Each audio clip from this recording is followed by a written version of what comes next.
Okay, thanks for joining us for the California Fire Science Seminar Series. We're going to go ahead and get started.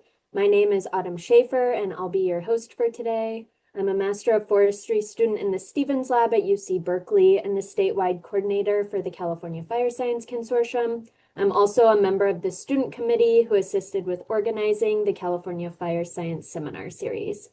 The California Fire Science Seminar Series is organized and supported by the California Fire Science Consortium, the Fire Research Group, the University of California, Berkeley, and the University of California, Merced. The student committee was also integral to the success of this seminar series, which included 12 students and postdocs from across the nation who helped select speakers and topics for the series. The webinar is being recorded and will be posted to the California Fire Science Consortium website and YouTube channel. Following today's presentation, there will be a Q&A session, so please feel free to add any questions that you have to the Q&A chat throughout the presentation.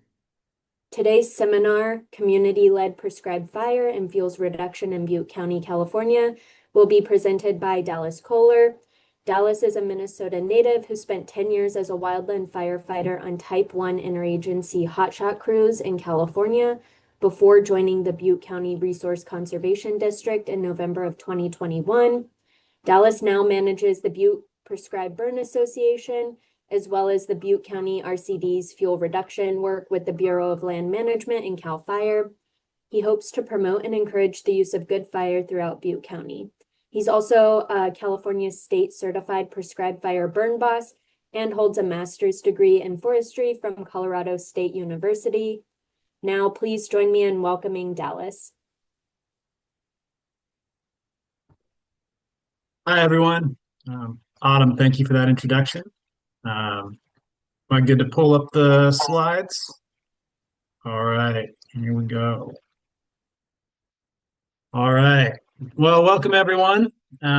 Again, my name is Dallas Kohler, and I work for the Butte County Resource Conservation District. And yeah, I'm their fire program manager, and part of that is managing and running what's called the Butte Prescribed Burn Association. So I'm going to talk a little bit about what those are and what they can do. So we'll get started. Neighbors helping neighbors is sort of our tagline with the PBA. The whole idea is that it's a community and everyone helps everyone else and their neighbors. So, all right. There we go. Okay, so I'll just give a quick overview of what we're gonna see here in the presentation.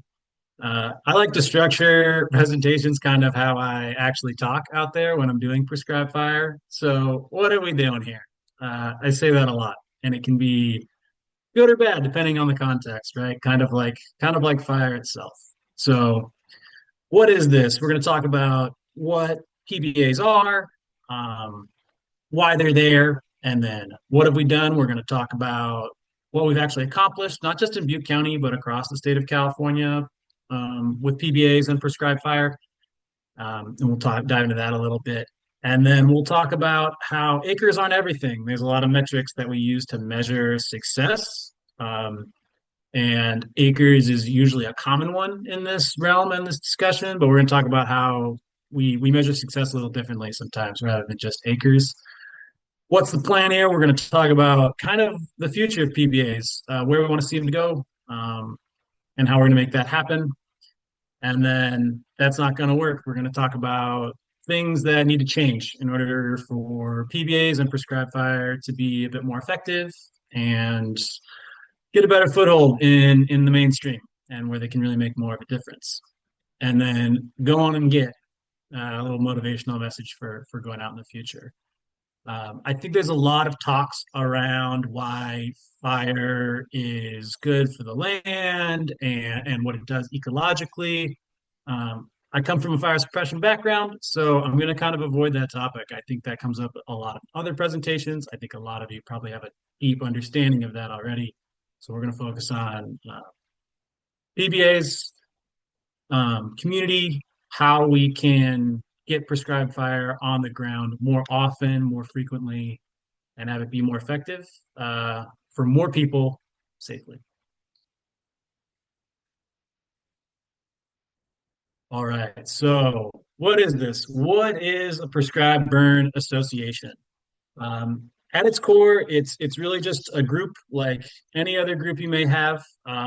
It's a collaborative of landowners, students of fire, firefighters, or we say firelighters, and anyone who wants to put prescribed fire on the landscape. And it's really unique in the sense that in Butte County, especially, we have a big, wide variety of people that join. We get a lot of college students. We get a lot of people who are retired. We have loggers. We have ecologists. We've got all sorts of people from all different backgrounds, walks of life, and they all come together for this mission of putting fire on the ground for their community members for free. And it's really great to see. They're all behind it. And the main mission of the Prescribed Burn Association is, yes, to put fire on the ground and to burn acres. But it's really even more than that, it's to teach everyone there the skills to use fire on their own.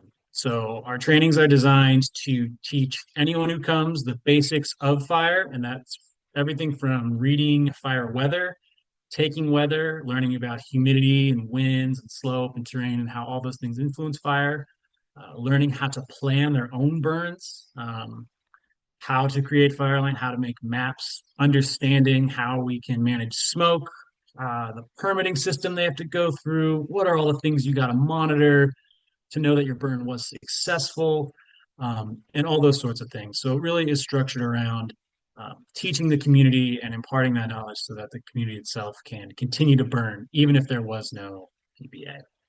And then building a team, we have over 400 volunteer members on our mailing list that come out and participate. We obviously have a strong core group of people that are there more often, but we do have over 400 community members that stay involved at least once a year, I'd say.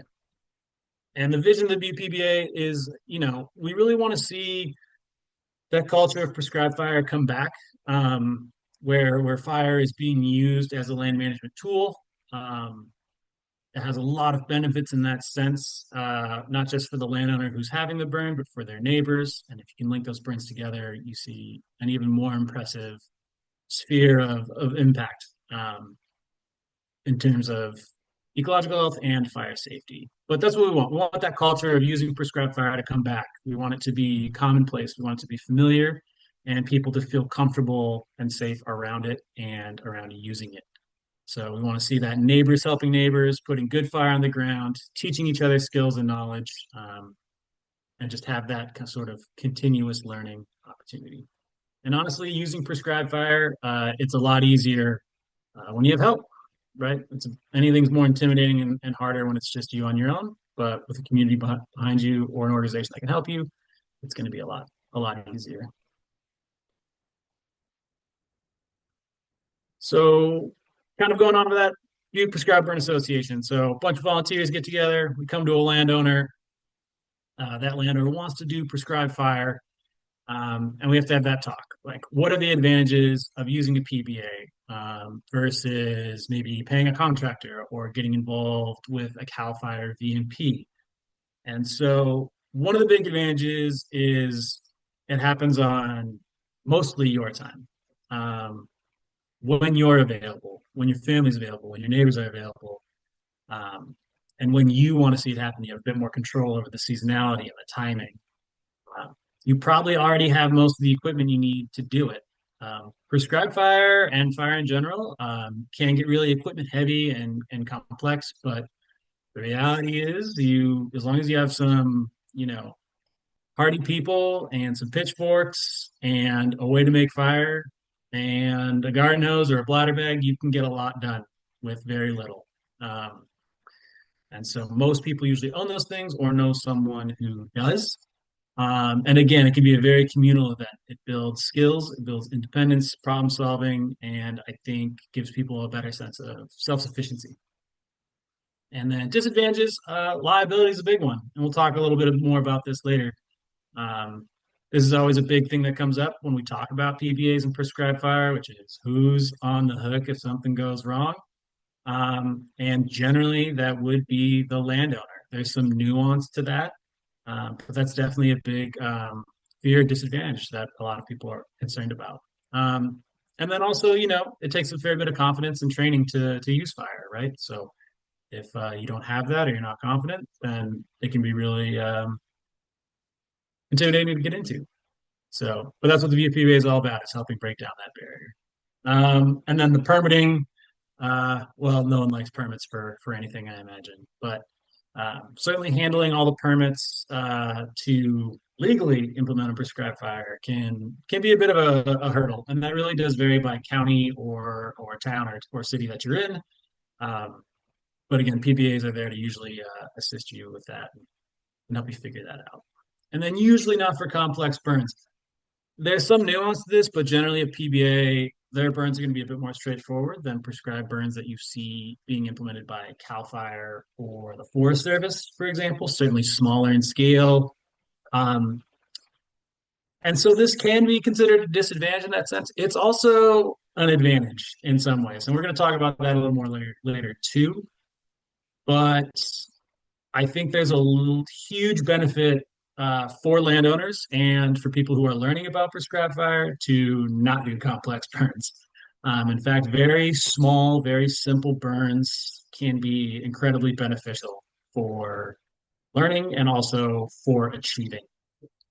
And complexity has a wide range of definitions as well. So, and just I like this photo. This is some PBA members, just three of them, and you know, we burned about 120 acres of grass here, and you can see the fuel's not too thick, it's not too scary, so it's not that complex in that sense. And we've got some people in the back, way down there, with an engine and some lighters. It's just a really fun day, and I think a good photo of what PBAs can accomplish.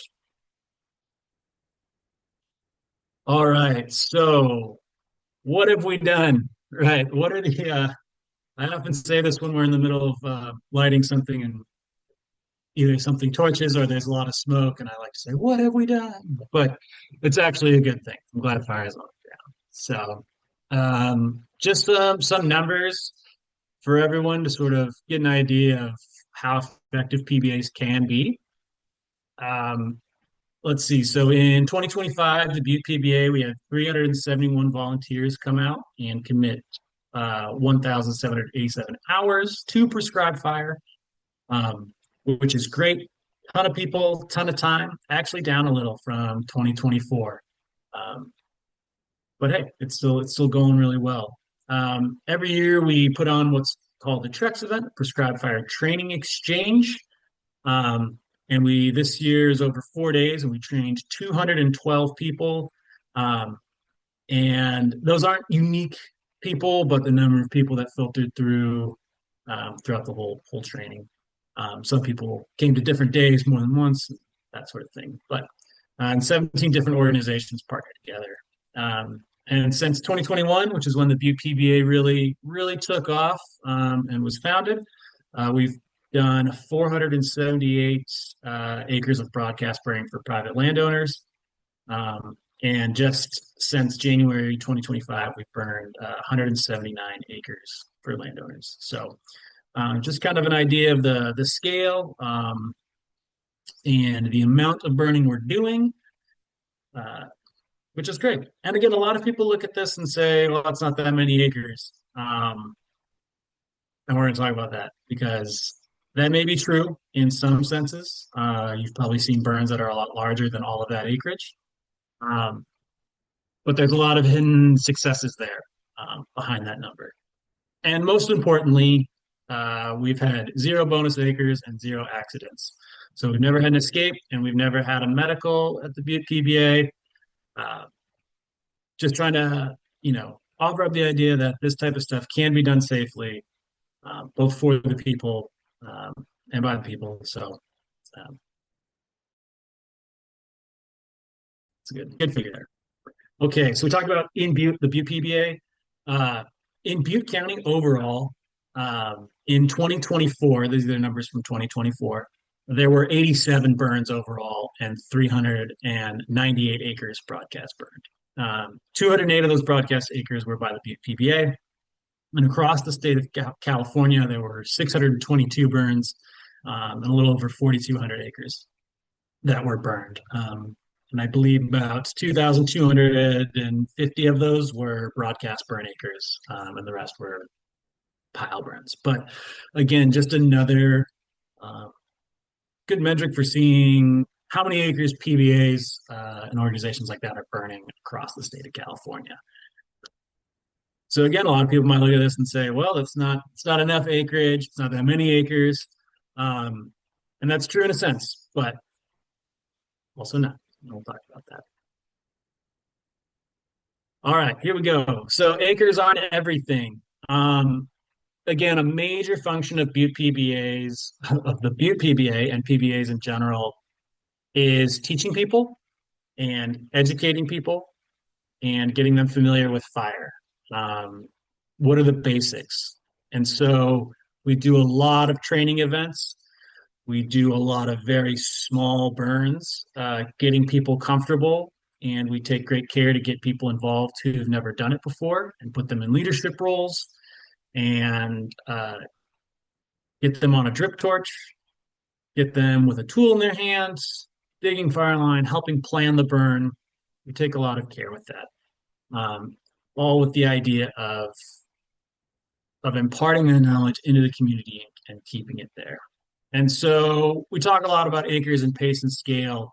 And when we think of really large, complex burns, that's something that Forest Service or CAL FIRE, these bigger agencies, can handle really well. They have a ton of equipment, they've got professional firefighters, and they're really on top of that.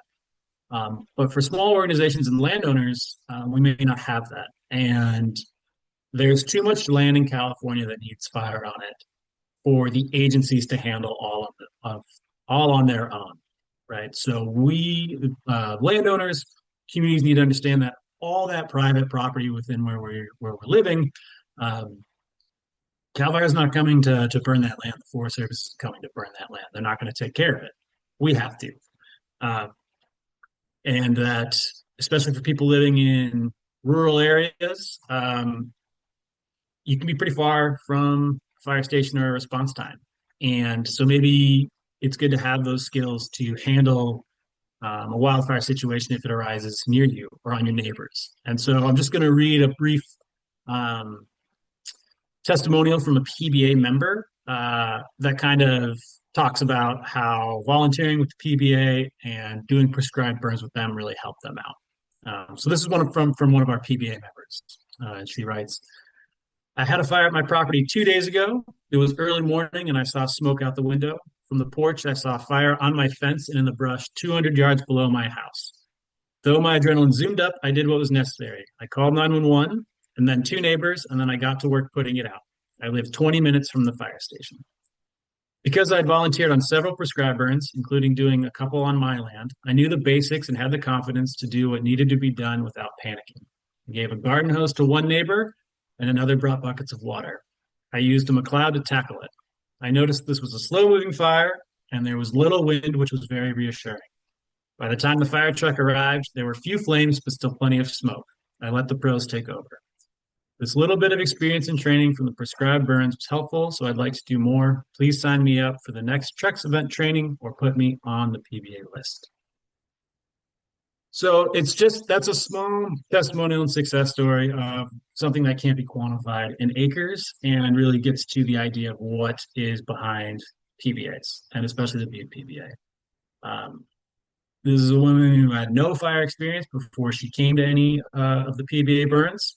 She's been a very active member. I think she'd been volunteering for at least a year at this point.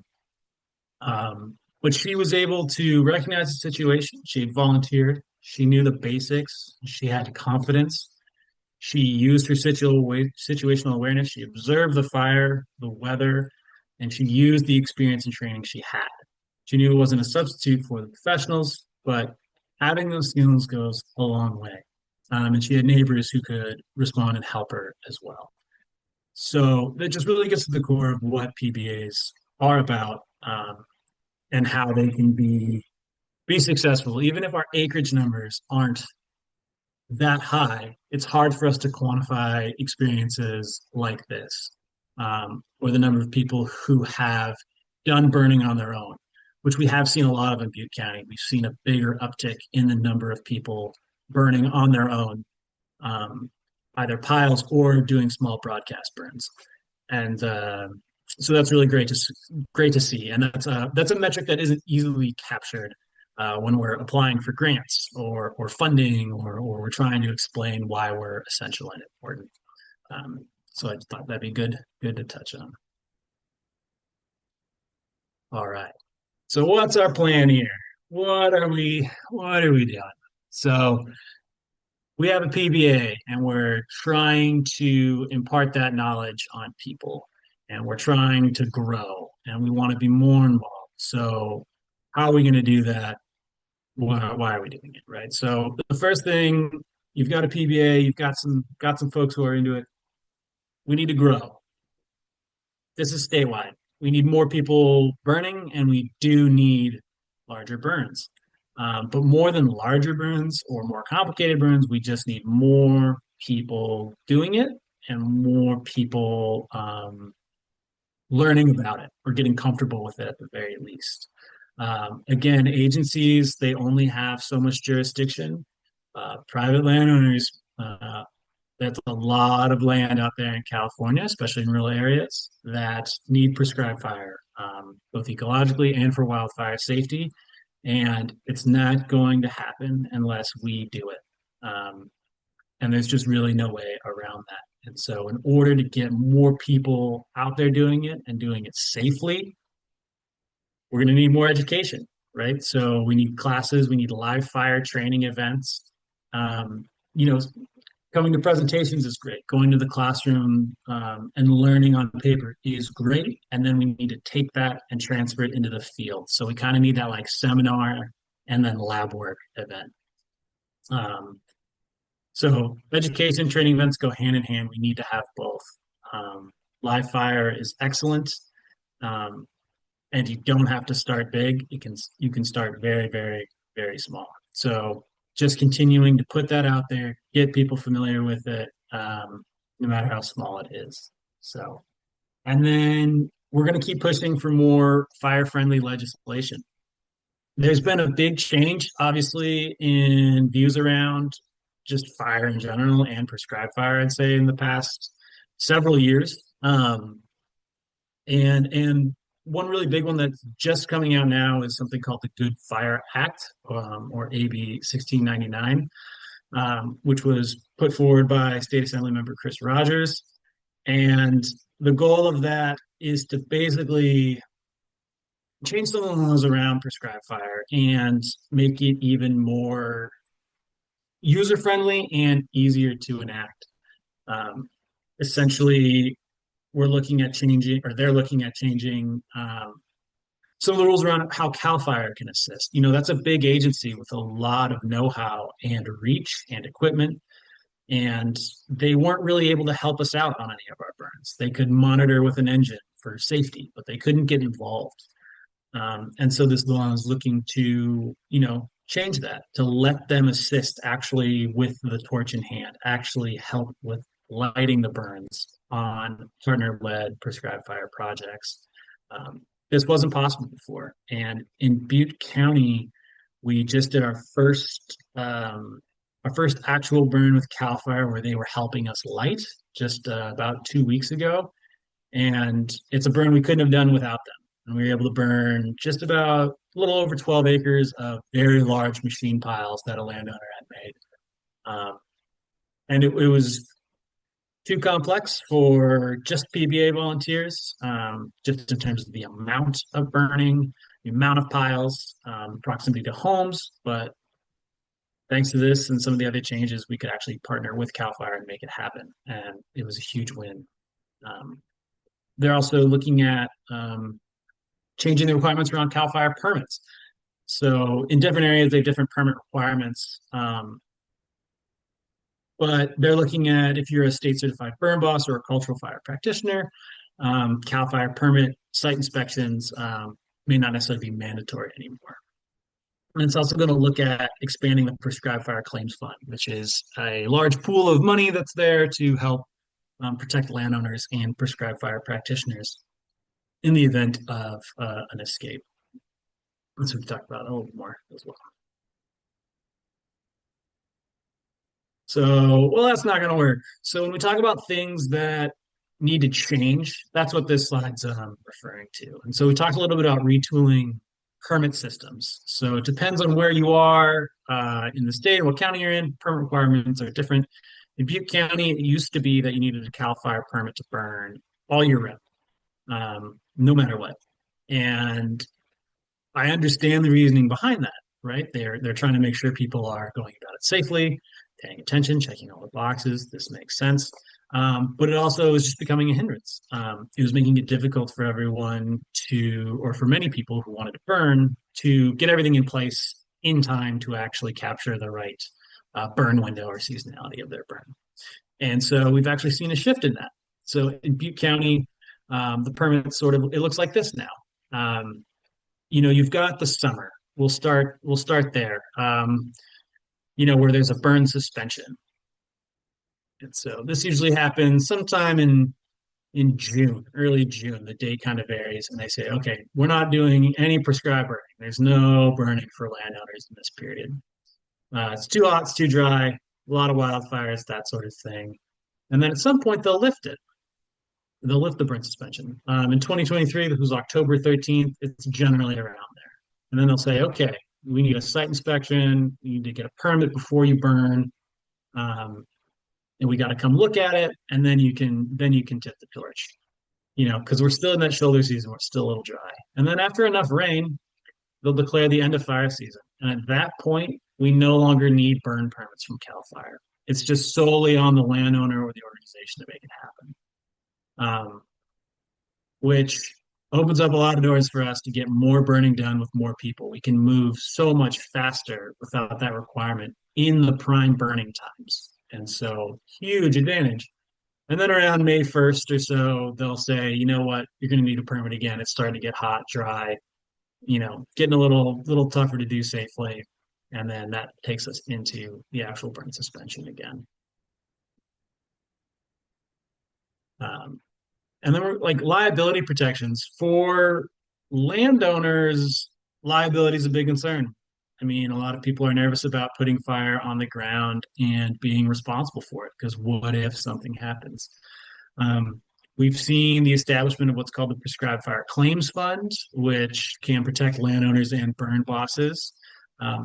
It basically just establishes a higher level of negligence that would have to be proven to hold someone responsible. So if you've got a burn boss who's state certified, and you've written a plan and you've made a map and you've gotten it approved by CAL FIRE, basically you can be entered in this pool and you'll be eligible for a $2 million insurance policy for fire suppression costs and damages, and it's harder to be sued and found negligent if you had an issue, which is a big step in the right direction. When I say tip it and rip it, I'm specifically talking about how we need to be able to do this with agency partners. So we talked a little bit about it earlier, but having CAL FIRE there to actually be lighting with us is a huge advantage. And those resources usually, in the past, they were just there to observe in case something happened. But that resource wasn't committed. If they had another emergency, they would take off, which makes sense, right? They might have a good reason for that. With this new policy, we are able to actually work with CAL FIRE and scheduling to have an engine or people committed to our prescribed burn and can be lighting with us. So it gives us a better sense of more resources, professional firefighters. It helps us out, increases production, increases safety, and it also looks a lot better to people who maybe are unfamiliar with fire. They see the big red engine, they see firefighters, and they know, they inherently feel a little safer, instead of just seeing some folks out there in the woods. lighting it up. So, um, and I'd love to see this happen with the Forest Service. You know, a lot of people, their properties back up to Forest Service land or BLM land, and we don't quite have this that close relationship with them yet. We're certainly working on it, and we have a great relationship with the Forest Service in Butte County. But they've let us bring some red carded volunteers out on burns, and we want to talk about how we can, you know, tie our burns together. But it'd be amazing if we could find a way to have a Forest Service prescribed burn work its way on private land and burn in conjunction with the PBA. And we can try and eliminate these parcel lines, these barrier lines as much as possible when it comes to fire, because wildfire doesn't care about property boundaries. And my feeling is that prescribed fire, while obviously we do need to pay attention to a property boundary, as much as we can burn cross boundaries, it's going to be beneficial for everyone. And then landowner ownership. I think this can be a tough discussion to have for a lot of people, but it's right there in the title. It says landowner. When you buy acreage rurally, you did that. You bought land. There's a house on it, but being a landowner is very different than being a homeowner. They're not necessarily I don't see them as basically the same thing. If you have 10 acres of land in Forest Ranch in Butte County, California, you have a very different responsibility. You have 10 acres of land that needs to be taken care of. And I think one of the most cost-effective and effective ways to do that is with prescribed fire. Situation dependent based on what your land looks like. But we need to encourage landowners who have that acreage or are living in the timber understory to use fire, either for fuels reduction, ecological elements, catastrophic wildfire safety, you name it. Fire can be a part of it, and they need those skills. And we have to change the culture around prescribed fire, and PBAs are working hard to do that across the state. So. All right, so the PBAs, go start one. No, it's not that easy, but I mean, it can be.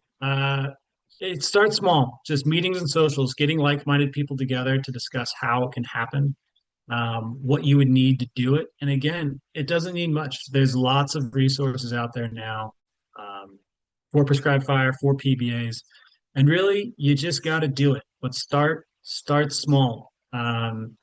We have this term called microcasting at the Butte PBA, and a microcast is very, very small. Anything under, we'll say an acre. But I mean, we've had landowners do things as small as 25 feet by 25 feet.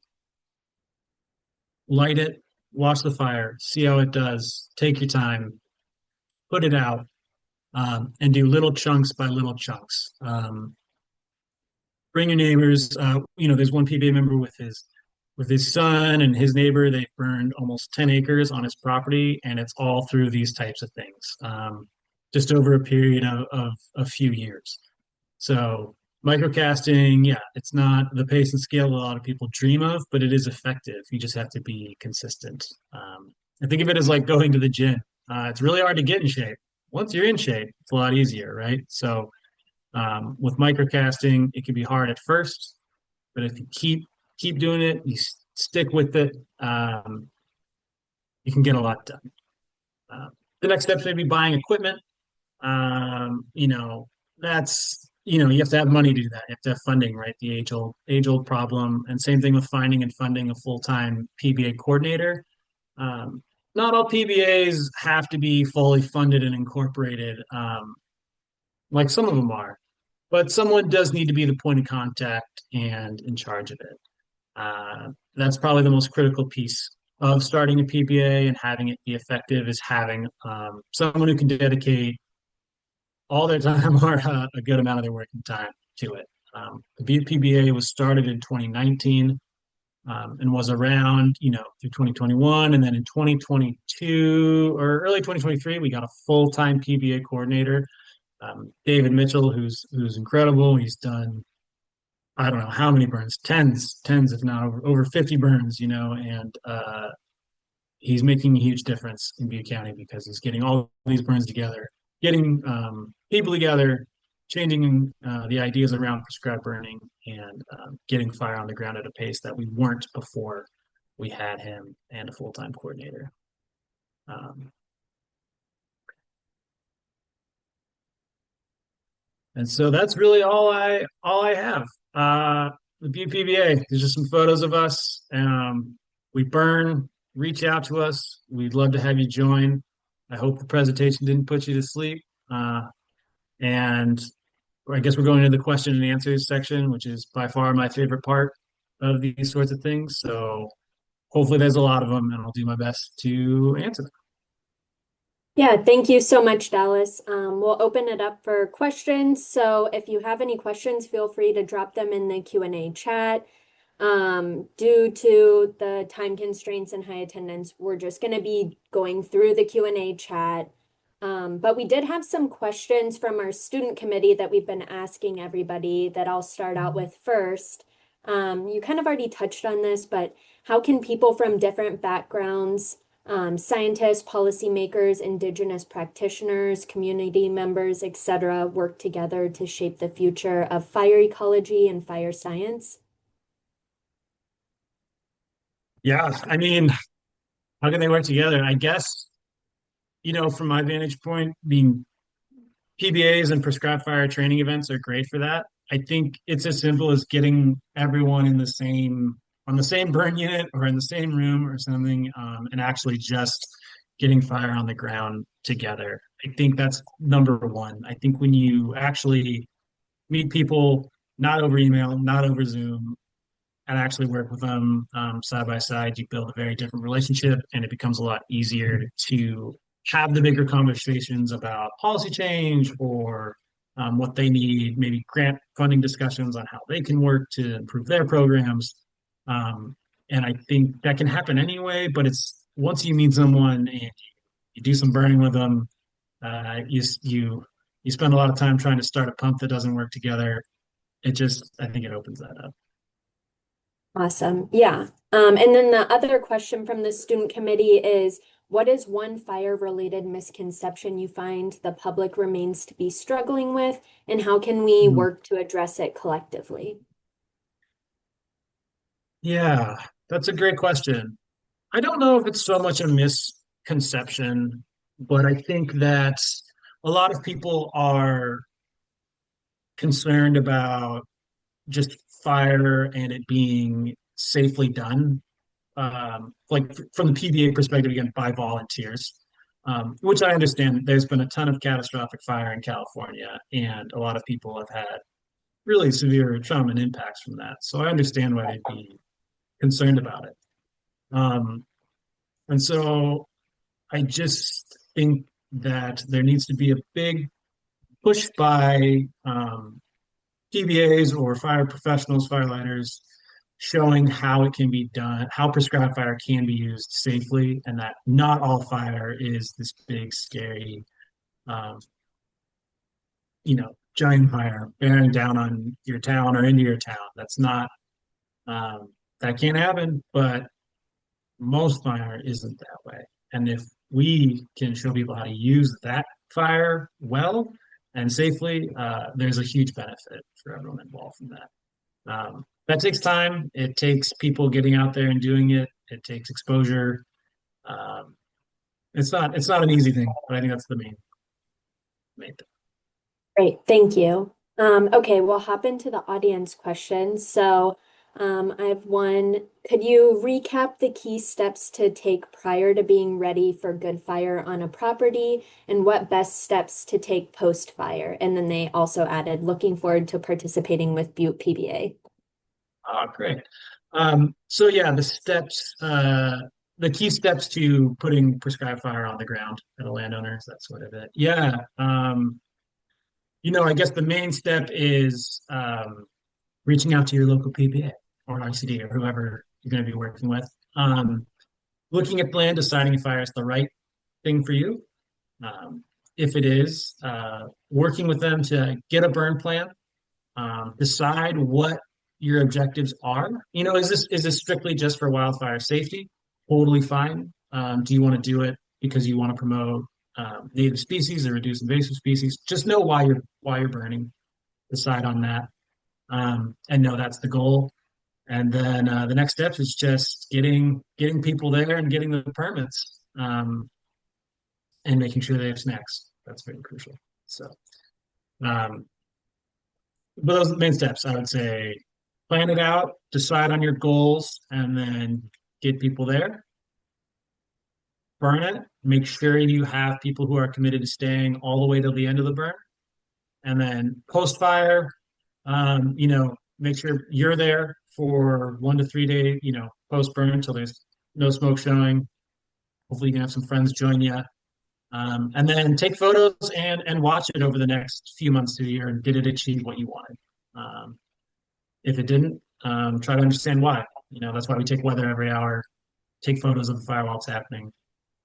I hope that answered it. Yeah. Okay, and then somebody else asks, if someone's house is a fire hazard, the local government can oblige the owner to abate the hazard. If someone's land is a fire hazard, the same laws don't seem to apply. Is there a way to begin to hold landowners responsible for the fire safety of their properties? Hmm. Good question.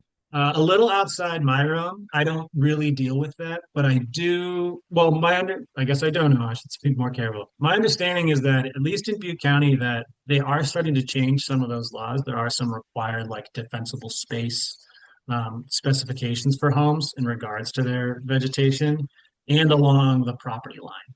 So now that landowners do have a responsibility to maintain the vegetation along the property line, and if you have a neighbor who's not doing that, I believe that then you have a right to extend onto their land however so many feet to thin the brush. But I'm not sure on the exact specifics of what distance or kind of when that all applies. But I think those sorts of things are in the works. Great. So can you speak more on how to motivate landowners who aren't used to managing their lands for wildfire? Do you have talking points that you fall back on or messages that you feel have worked well? Mhm. A lot of the messages and things I fall back on are a lot of the things I've recapped here. I think the most success we've had with people who either aren't managing their land as well as we'd hoped or are very fearful of fire for any number of reasons is actually getting them to come to a burn.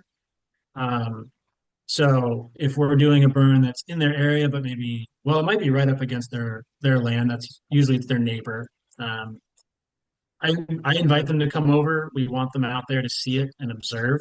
Um, and that has been hugely effective. I know we've had at least two burns where the neighbor was very, very upset and did not want it to happen. But we did the burn. It went well. They came, they watched, they got involved, and then they wanted to burn afterwards. So I think I guess, yeah, I have the talking points, which is, it's good for the community. It builds capacity. I talk about that volunteer who, um, came and volunteered and was able to put the fire out. But I think the best thing is if you can actually go to a burn, or convince them to come with you to somewhere, or even if it can just be seeing a prescribed burn unit, that I think that's the most effective way to do it. Great. And then how do you market your burns to reach community members, indigenous organizations, community partners, and landowners? Yeah, great. So we have a big giant email list that we send all the emails to about when we're signing up people for the burn. So even if people don't want to attend the burn, they know at least maybe it's happening.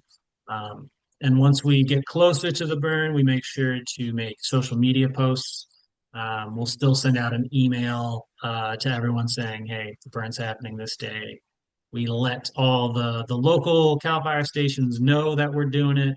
We really, really, really heavily encourage the landowner to tell all their neighbors if they have a local kind of Facebook or Nextdoor page or some sort of community thing like that. Put it on there. We put up signs, and that's the main way we market it. We have such a great network of partners now that then they spread the word to all their partners, and so there is kind of a domino effect there. But you can't ever message or market them too much. If you're doing a burn, you can only let people know. You can't let them know enough. So there's still be people that don't know. So Great. Okay, well, if anybody else has any questions to add into the chat, I think we made it to the end of the audience questions, but we did have like a backup student committee question. So what areas of fire science slash wildfire are not receiving the attention they need in order for us to be prepared for the future? mm. But areas of fire science are not receiving the attention they deserve. Yeah, like have you noticed any research gaps or things like that? You know, admittedly, I'm not as involved in the research and sort of science side of prescribed fire. So I have a hard time speaking to that, but I will say I do just see a gap in well, I guess awareness, but also just the number of organizations doing it. Um, I think it doesn't take as much as people think, and I think there's a gap in knowledge there of the barrier of entry is thought to be very high, and I think the barrier of entry is actually quite low, and can still be safe and effective and useful. Um, and it takes much less to have a very safe, effective, and useful burn than people think. I think that's sort of my what I see kind of as our biggest barrier at the moment. Great. And then before we wrap up, if there are folks who are interested in participating in your burns, how can they get in contact slash stay informed? Yes, so we have an email list for the Butte Prescribed Burn Association, and the best way to get on it is to email us. And I guess I could throw the email in the chat, or maybe you can, Autumn. But the email is just goodfire at bcrcd.org. Um, and also, if you follow the Butte County Resource Conservation District's Facebook page, there will usually be some notices of burns coming up on there. And we kind of reiterate the same information. Hey, send us an email at the Good Fire account. And just say, hey, I'm so and so, and I just want to be on the email list. And we'll just add you in, and you'll get a million more emails, which I'm sure everyone loves. And then if there's a burn you can come to, you just RSVP and we'll add you onto the roster. Um, yeah. Great. Thanks for sharing. And as we wrap up today's session, I wanted to thank all of you for joining us. And a special thank you, Dallas, for joining us and giving this presentation. Our next session is scheduled for February 25th at 11 a.m., where we'll be discussing wildfire impacts on California's agricultural sector with Astrid Hoffler. Before we sign off, please keep an eye out for the webinar evaluation that will be sent out. Thank you guys once again, and I look forward to seeing you in future sessions. Have a great day.